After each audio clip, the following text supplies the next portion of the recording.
Wa idza maridtu fahuwa yashfi. Kita juga berdoa semoga segala ujian, khususnya penyakit yang tengah kita hadapi bersama saat ini, COVID-19 atau yang dikenal dengan Corona, diberikan kekuatan kita semua untuk menghadapi musibah ini. Khususnya saya ingin menghimbau kepada siapapun kita semua, ada dua hal yang penting kemudian kita maksimalkan terkait dengan kondisi kita, erat kaitannya dengan virus Corona yang sedang kita hadapi saat ini. Yang pertama, kita mesti sadar bahwa anatomi tubuh manusia itu terdiri dari 3 bagian. Ini yang diinfokan dalam Al-Quran. Ada fisik, jasad, ada akal, ada roh. Ingat betul ini. Mungkin yang dipelajari di biologi, di kedokteran, itu hanya fokus kepada fisik saja.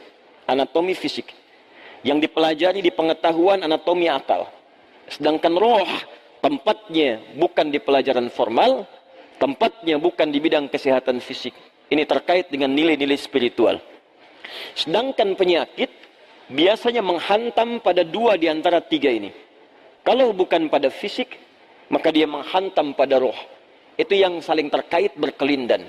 Kalau penyakit akal, biasanya sifat penyakitnya datang dengan sifat malas. Malas baca, malas belajar, ya, malas mengkaji. Itu penyakit akal. Karena setiap bagian anatomi tubuh ini butuh masukan. Dia harus punya karbohidratnya, punya proteinnya, punya vitaminnya. Butuh masukan supaya dia berkembang dan kuat. Ya, fisik kita butuh makan. Maka turun ayat-ayat dalam Al-Quran seperti apa mengarahkan fisik untuk mendapatkan masukan-masukan yang terbaik untuk fisik. Quran surah kedua misalnya ayat 168, ayat 172, ya, dan turunan-turunan yang lainnya. Kata Allah, ya ayyuhan nasu kulu mimma fil ardi halalan thayyiba. Hai semua manusia, jaga fisikmu, cari makan dengan baik. Tak semua yang diinginkan mesti dimakan. Cari yang engkau butuhkan, membuat fisikmu sehat dengan cara yang legal. Jadi kalau tips Al-Quran ingin badannya sehat, badannya kuat, maka kata Allah diantaranya, apa fungsinya? Diturunkan ayat, kata Allah, tidak semua yang diinginkan mesti dimakan. Yang menyehatkan itu yang dikonsumsi. Tapi cari dengan cara yang benar. Jangan sampai Anda dapatkan dengan cara yang menyimpang. Kebutuhan fisik. Akal juga sama. Dia butuh masukan, butuh nutrisi. Tidak diberikan nutrisinya, maka akan tumpul bagian dari otak kita. Maka lemahlah kemudian cara berpikir seseorang, sulit mendapatkan pengetahuan. Apa makanannya? Turun ayat. Quran surah 96 ayat pertama. Iqra bismi rabbikal ladzi khalaq. Membaca bagian dari nutrisi akal. Turun ayat tentang mencari pengetahuan dengan cara yang benar. Quran surah ke-58 ayat 11. Yarfa'illahu alladhina amanu minkum walladhina utul ilma darajat. Allah akan mengangkat derajat seseorang ketika dia memenuhi bagian-bagian kebutuhan hidupnya. Tingkatkan imanmu. Yang kedua, tambahkan pengetahuan. Quran surah ke-9 ayat 122. Wa ma kana al-mu'minuna liyanfiru kaffah falawla nafara min kulli firqatin minhum ta'ifah liyattafaqahu fid din wa liyunziru qaumahum idza raja'u ilaihim la'allahum yahdharun. Kata Allah, ayo belajar sampai paham, sampai mengerti. Kalau sudah pandai, balik ke kampung masing-masing, ajarkan orang di kampung supaya mendapatkan pengetahuan yang serupa.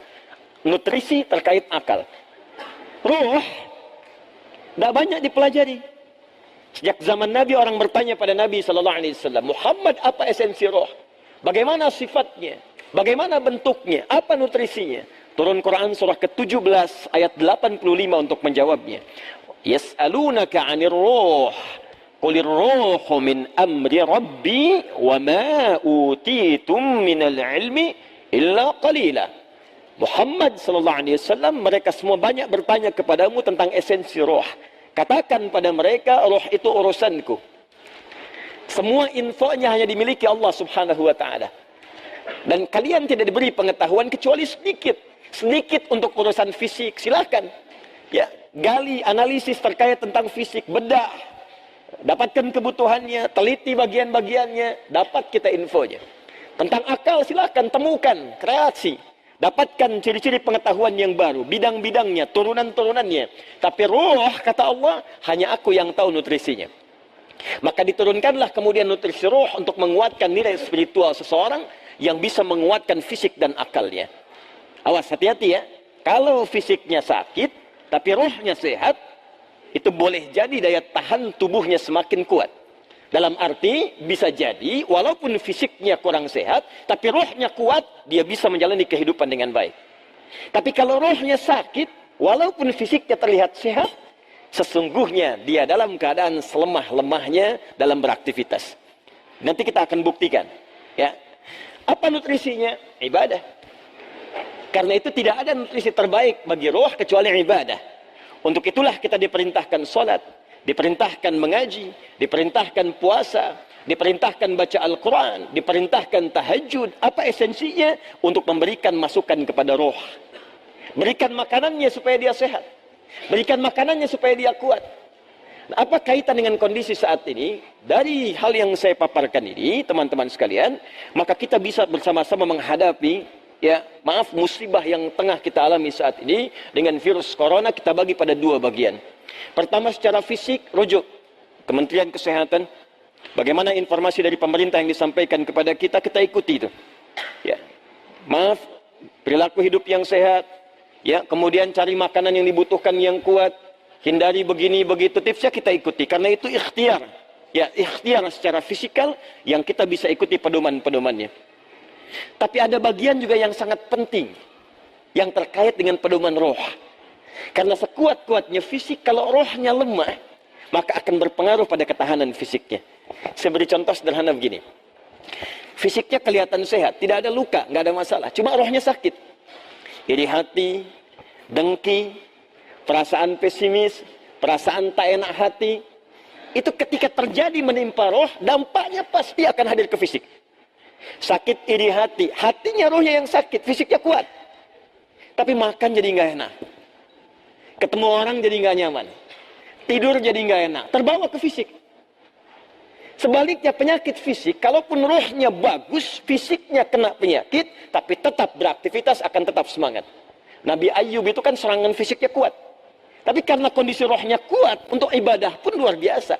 Baru saat kondisi penyakit mengganggu kepada ibadahnya, baru mohon kepada Allah Subhanahu wa Ta'ala diberikan kesembuhan. Baik. Karena itu, terkait dengan ini, saya ingin memberikan pendekatan-pendekatan spiritual, bagaimana kita bisa menguatkan roh, sehingga daya tahan tubuh kita untuk terbantu, ya, bisa menguatkan diri, dan setidaknya membangun kepercayaan diri, agar kita tetap beraktivitas dengan sempurna dan sebaik-baiknya. Ini penting saya sampaikan, karena beberapa pekan ini, saya menerima pesan, tidak hanya dari Indonesia, tapi dari saudara-saudari kita yang di luar negeri, khususnya di bilangan Korea, kemudian ada di Jepang, di beberapa tempat bahkan yang jangankan untuk ta'lim, untuk sekedar sholat berjamaah pun sekarang belum diizinkan untuk berada di masjid atau di tempat-tempat terbuka karena dikhawatirkan tersebarnya dengan mudah virus COVID-19 ini. Ya, kita turut mendoakan insyaAllah semoga Allah ringankan, mudahkan dan hilangkan penyakit yang dimaksudkan, sehingga memudahkan saudara-saudari kita untuk beribadah kembali dengan baik.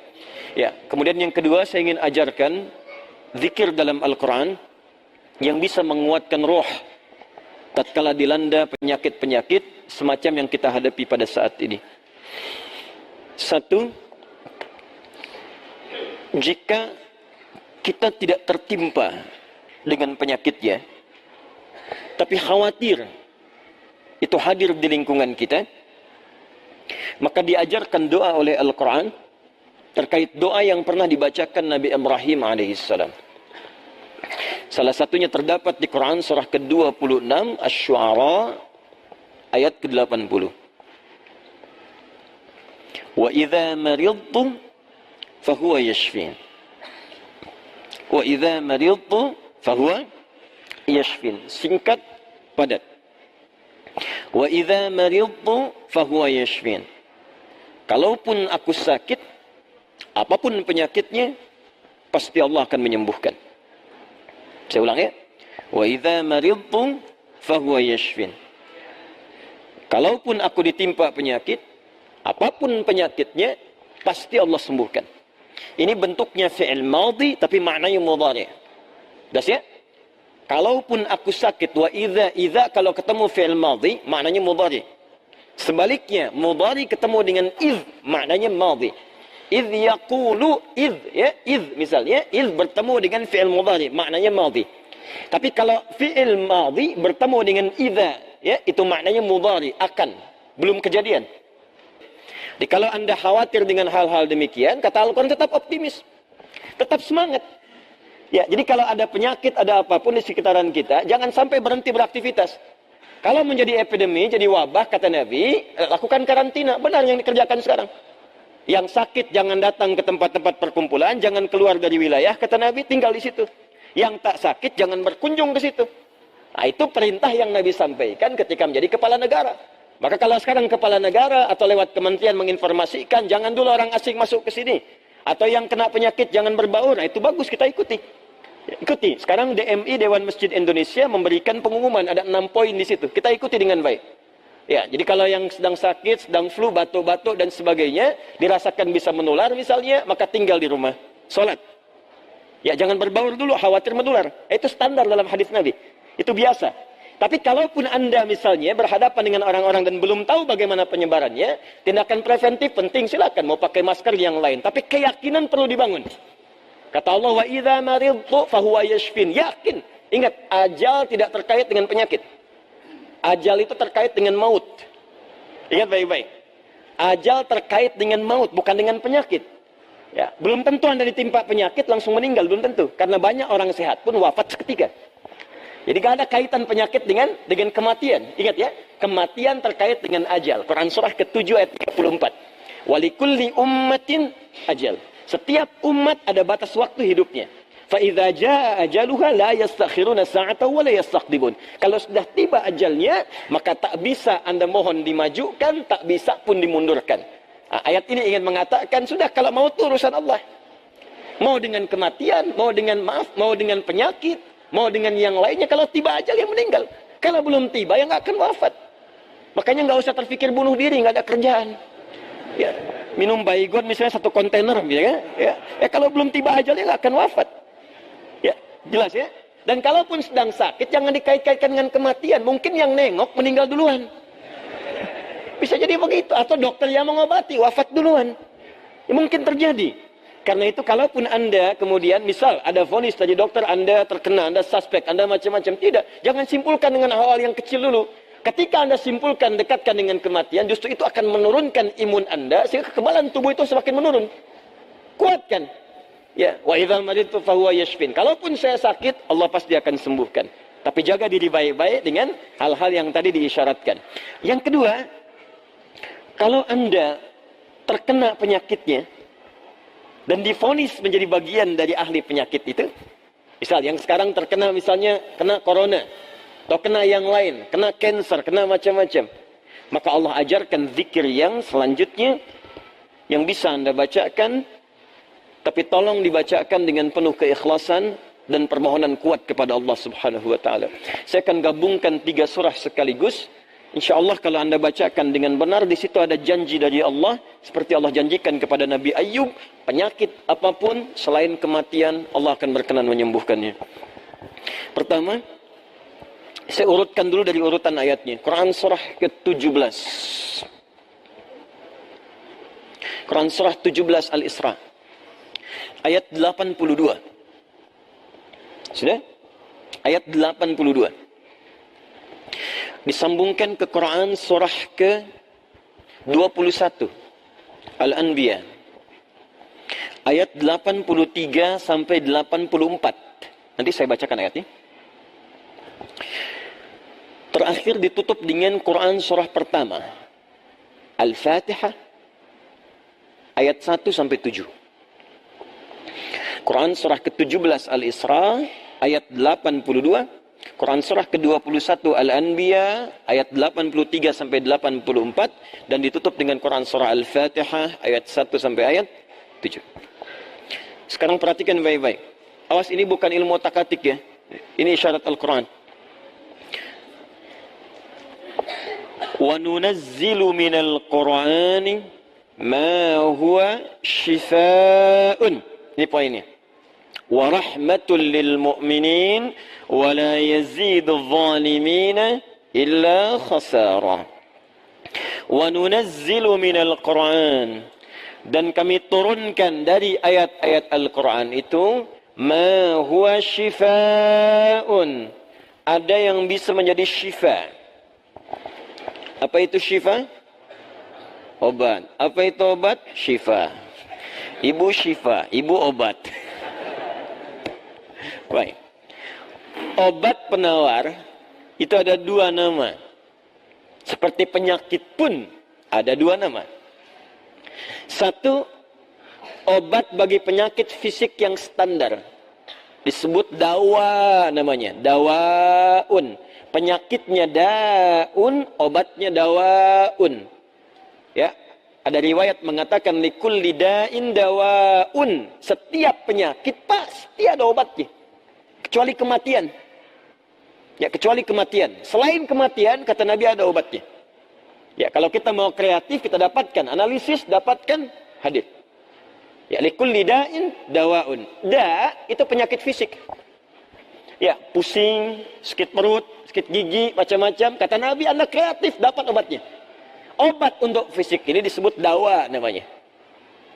Ada yang kedua, disebut dengan maradun. Maradun. Marad itu lebih kepada penyakit hati.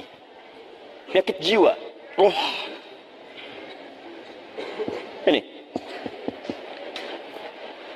Quran surah kedua Al-Baqarah ayat 10. Fi qulubihim marad. Fazadahumullahu marada. Ada orang-orang munafik yang kena penyakit. Fisiknya sehat, kuat, ke masjid nomor 1, saf pertama dia. Cuma di hatinya ada penyakit. Ya, masuk masjid nyanjung Nabi, keluar masjid mencela Nabi. Nah, itu penyakit, hati-hati. Masuk masjid, nyanjung-nyanjung, keluar mencela-cela. Di depan berkata baik, di belakang menjelek-jelekan. Nah, itu sakit. Nah, itu sakit tuh. Ya. Apa penyakitnya? Marad. Obat penyakit hati ini, maka namanya bukan dawa, tapi disebut dengan syifa. Syifa. Syifaun. Tahan, pelan-pelan. Jikalau ada orang iri hati, orang dengki, mohon maaf, orang terkena penyakit hati yang lainnya, maka obatnya tidak akan pernah ditemukan di apotek atau di rumah sakit tertentu. Silahkan Anda datang ke Kimia Farma, datang ke apotek-apotek yang Anda dapatkan di sekitaran, Century dan sebagainya. Tanyakan, ada nggak obat penyakit hati? Ada nggak obat iri hati? Ada nggak obat dengki? Nggak akan ditemukan. Kenapa? Karena mereka khusus menangani penyakit-penyakit fisikal, disebut dengan daun. Tapi kalau syifa, maka ini erat kaitannya dengan penyakit yang pertama ini, penyakit hati. Di mana ditemukannya? Kata Allah, wa nunazzilu minal Qur'an. Solusinya ada dalam Al-Quran. Maka nanti Allah turunkan beberapa amalan-amalan yang saat dikerjakan amalan itu bisa menghikis, menyembuhkan, bahkan menghilangkan penyakit-penyakit hati. Cari ayatnya. Maka Anda akan temukan kalimat-kalimat dalam Al-Quran, ayat-ayat bimbingan. Ini obat untuk menghilangkan malas. Ini obat untuk menghilangkan iri hati. Bahkan ini mencegah penyakit dengki. Kalau ada orang sekitaran dengki dengan kita, bacakan ayat ini. Turun surah Al-Falaq. Kalau ada orang munafik, bacakan surat yang ini. Kalau ada orang ini, bacakan surat yang ini. Nah, pencegahan-pencegahannya, obatnya ditemukan bagiannya di Al-Quran. Tapi syifa juga memiliki makna yang kedua.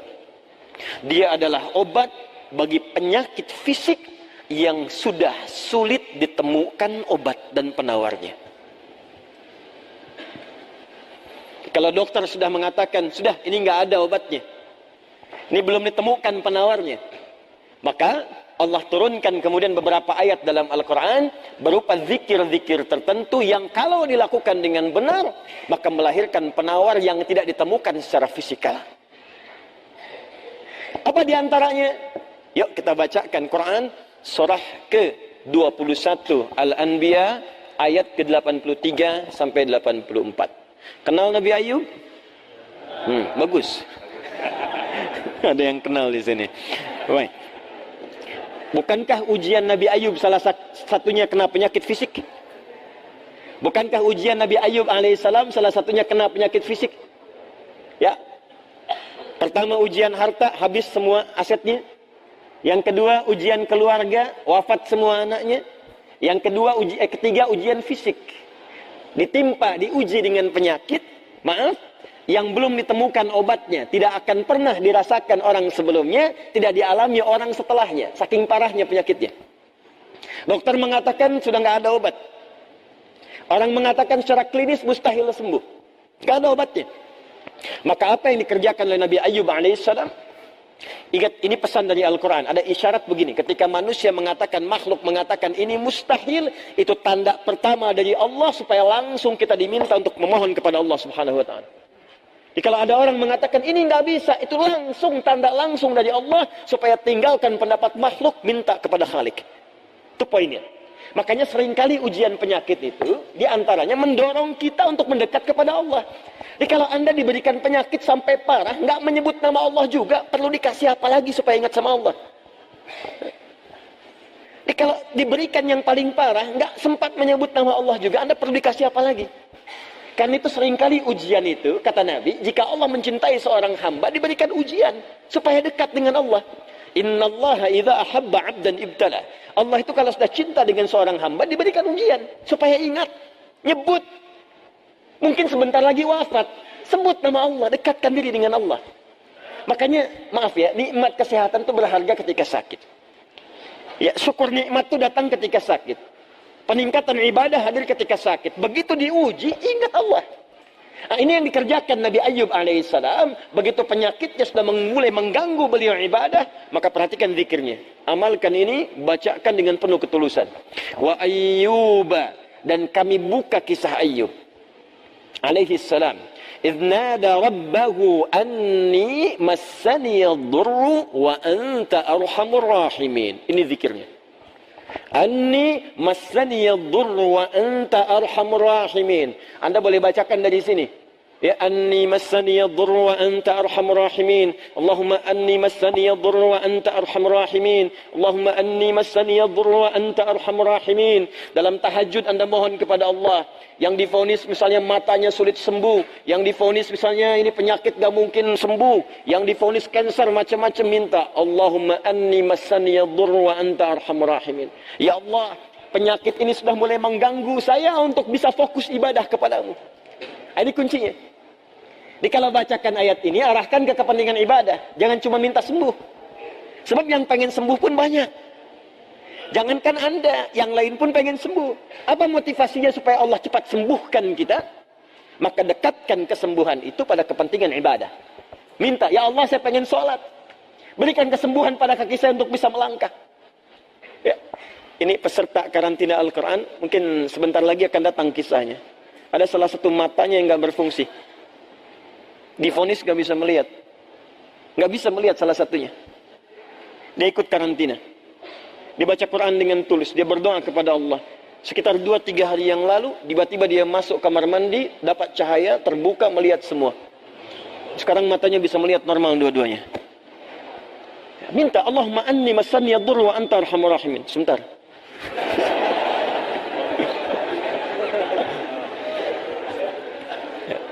Ya Allah, ini penyakit sudah mulai mengganggu saya untuk ibadah. Saya pengen ke masjid ya Allah. Saya pengen Jumatan. Saya pengen jamaah ya Allah. Cuman karena ini saya nggak bisa lagi jamaah. Bukankah Engkau menyukai hambamu yang jamaah ya Allah? Bukankah Engkau menyukai hambamu yang sholat bersama ya Allah? Bukankah Engkau menyukai zikir ya Allah yang Kau dengar setiap waktu ya Allah? Wa anta arhamur rahimin, sedangkan Engkau yang paling sayang padaku. Kalau yang paling sayang saja tidak Engkau sembuhkan, lantas kepada siapa lagi aku mohon dan meminta? Kalau kepada yang paling sayang saja tidak menyembuhkan, kepada siapa lagi aku mesti meminta? Anda tahu apa jawabannya? Fastajabna lahu fakashafna ma bihi min dhurrin wa atainahu ahlahu wa mithlahu ma'ahum rahmatan min indina, ujungnya wa dzikra lil abidin. Kata Allah, kalau ada orang yang mengamalkan zikir ini seperti Ayyub mengerjakannya, aku akan sembuhkan penyakitnya, hilangkan semua kesulitannya, bahkan aku kembalikan aset-aset yang dirasakan hilang. Anda biaya keluar sekian juta, puluhan juta, miliaran dibalikin oleh Allah. Seperti Allah mengembalikan Ayyub dan anak-anaknya plus aset-asetnya. Anaknya meninggal 12, sembuh kembali, istrinya hamil lagi. Setiap hamil, lahiran kembar, lahiran kembar. Lahiran sampai 12 kali, anak 24. Aset balik semuanya. Terakhir, bacakan surah Al-Fatihah dengan benar. Karena Al-Fatihah disebut langsung juga oleh Nabi sallallahu alaihi wasallam sebagai syifa, sebagai syifa. Seperti pernah kepala suku saya kisahkan di pertemuan awal, tersengat kala jengking dan medis mengatakan tidak mungkin sembuh, diruqyah kemudian dibacakan itu dan Allah berikan kesembuhan. Wallahu a'lam bissawab. Ini bagian dari ikhtiar roh, bukan bagian dari pendekatan-pendekatan obat fisik. Dan semoga dengan itu Allah memberikan ketenangan, kemudahan, dan menghilangkan segala kesulitan di sekitar.